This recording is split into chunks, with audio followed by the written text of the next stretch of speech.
Hasta la vista, baby. Get away from her, you bitch! I, Iron Man. Expecto Patronum! I am your father. There's a snake in my boot!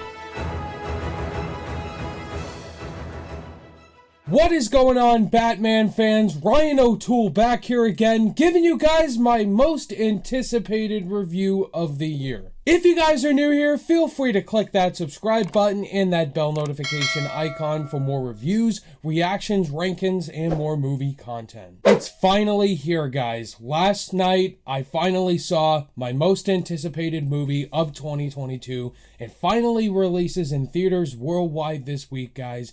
We are talking about The Batman. Directed by Matt Reeves, one of my favorite directors working today, who has directed Dawn and War for the Planet of the Apes, Let Me In, and Cloverfield.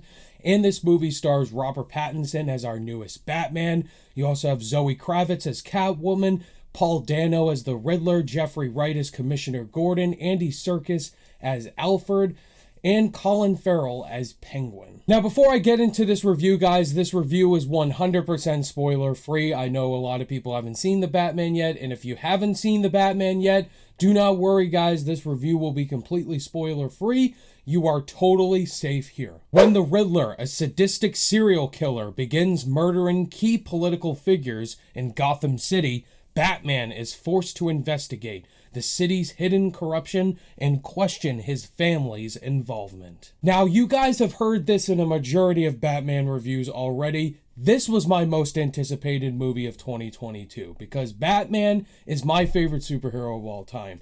I love Batman as a character. The character is just so fascinating to me as a vigilante fighting crime, as well as Bruce Wayne, this billionaire who lost his parents, who were shot dead.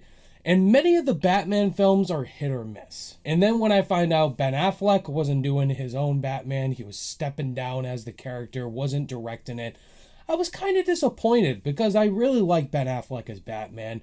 And to see that he wasn't going to be able to do his own solo Batman film, but that Matt Reeves was stepping in to direct, I was like, okay, you got my attention now, Warner Brothers. Matt Reeves has been crushing it with the Planet of the Apes films he's done. I love those movies, you guys know that.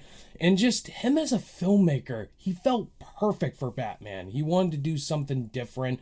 And then he cast Robert Pattinson as Batman. You have the side that's like, oh, that's the Twilight guy. I don't want to see him as Batman. But then you have the normal side that's like, that is the perfect choice. So I saw The Batman early last night, guys. What did I think about this movie? Did it live up to all the hype and expectations possible? Could this be the best Batman movie of all time? What did I think about it?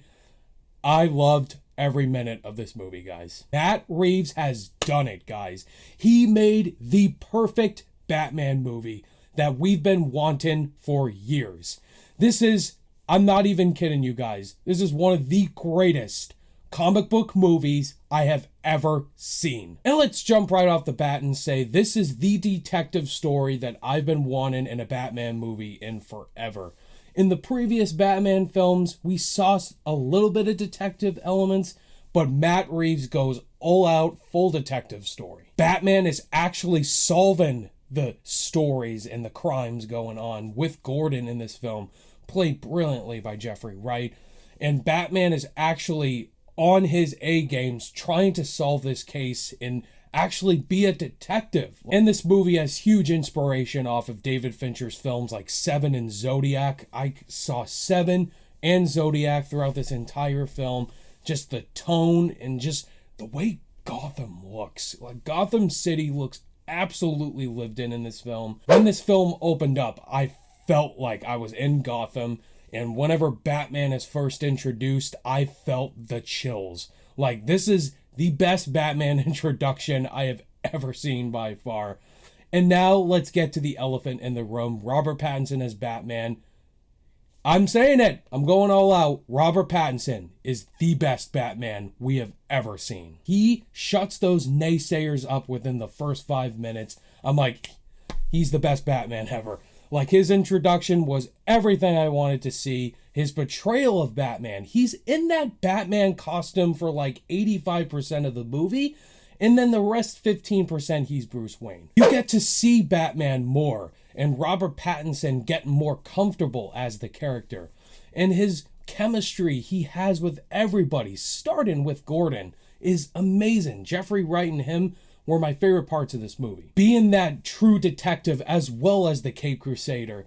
In his second year, he's still learning. He's still angry and still learning how to be better as a detective, be better as Batman. He's dealing with some of the biggest villains by far, starting off with Paul Dano's Riddler, who is setting up the schemes and being the Zodiac Killer, setting up these crimes. When you talk Heath Ledger's Joker, like Paul Dano reminded me when I first saw Heath Ledger as the Joker. He is absolutely terrifying as the Riddler.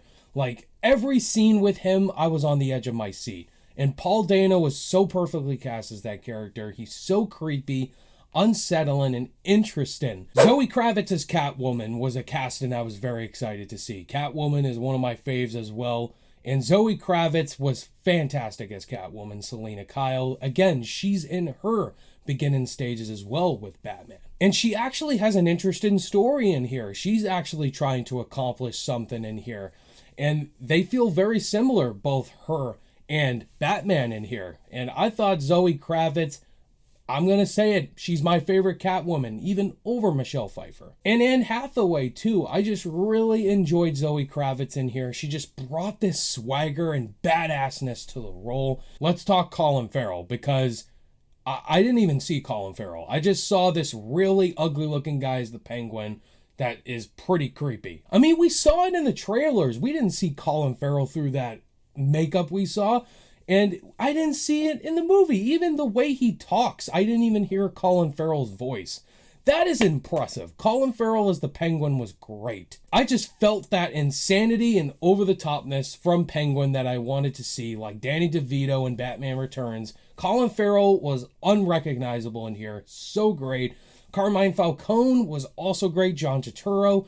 And this movie just understood what it had to be. Matt Reeves' direction is beyond amazing. He understood the project given to him. He understood this was a 100% detective story with Batman, solving the crimes, figuring out the Riddler schemes, as well as teaming up with great people. And I just really love the way this movie was portrayed. And I love the relationship, too, with Bruce and Alfred. Plus, this movie has some emotional scenes, too. I really loved Alfred in this movie. Andy Serkis was great as Alfred. There's some good emotional scenes with him and Bruce. And this movie understood the tone that it needed to be. The action scenes will blow your socks off. The Batmobile is really awesome. It's no Tumbler, but that Batmobile, once it gets right into the movie, you don't want it to leave. And you just hear the presence of Batman, especially with the score by Michael Giacchino. Michael Giacchino is one busy man. He recently did Spider-Man No Way Home, and now he's doing the Batman score. Like, he had a really tough task. There's so many iconic Batman themes and scores. Hans Zimmer and Danny Elfman, that's some really tough bars to top. And Michael Giacchino, his Batman theme and score is amazing. This movie is 2 hours and 56 minutes long, almost 3 hours long, and many people were complaining on Twitter about, oh, we're getting a 3-hour Batman movie, that's way too long. And then I automatically jumped in and say, hey, The Dark Knight Rises was almost 3 hours long. Zack Snyder's Justice League was 4 hours long.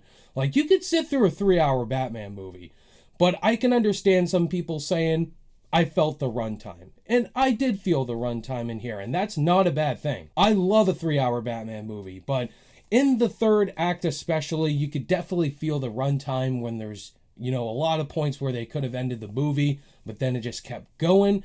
And I could see people having that huge criticism. But you have to understand the source material, the character, and the storylines they brought in here, and Matt Reeves, what he had to do. This movie had to be 3 hours long. I could see why people could have that issue, but for me, I was completely invested in this 3-hour long Batman epic. Before I give you guys my final overall thoughts and grade for the Batman, if this is your guys' first time checking out the channel and you enjoyed this review, definitely hit that like button and consider clicking that subscribe button. for weekly reviews and ranking videos. I will be ranking the Batman movies coming up very soon. So if you love movie content, guys, consider hitting that like and subscribe button for more weekly content. The Batman absolutely lived up to all the expectations I had going in. This movie is the perfect Batman movie you have been waiting for, guys. Robert Pattinson is the best Batman I have ever seen put to cinema. This movie slaps from start to finish. You got great action, a great detective story, great thriller all around. Matt Reeves deserves all the praise coming his way. On my rating scale, the Batman definitely gets an A+. There you have it, guys. That was my thoughts on Matt Reeves, the Batman. Have you guys seen the Batman yet? If you have seen it, let me know your thoughts and opinions below. Did you disagree with me and hate this movie, or did you agree with me? Let me know down below in the comments. Where will the Batman land in my upcoming Batman ranking? You're going to have to find that out very soon. Thank you guys so much for watching this review. All my social media links are in the description below, and I'll see you guys in the next video.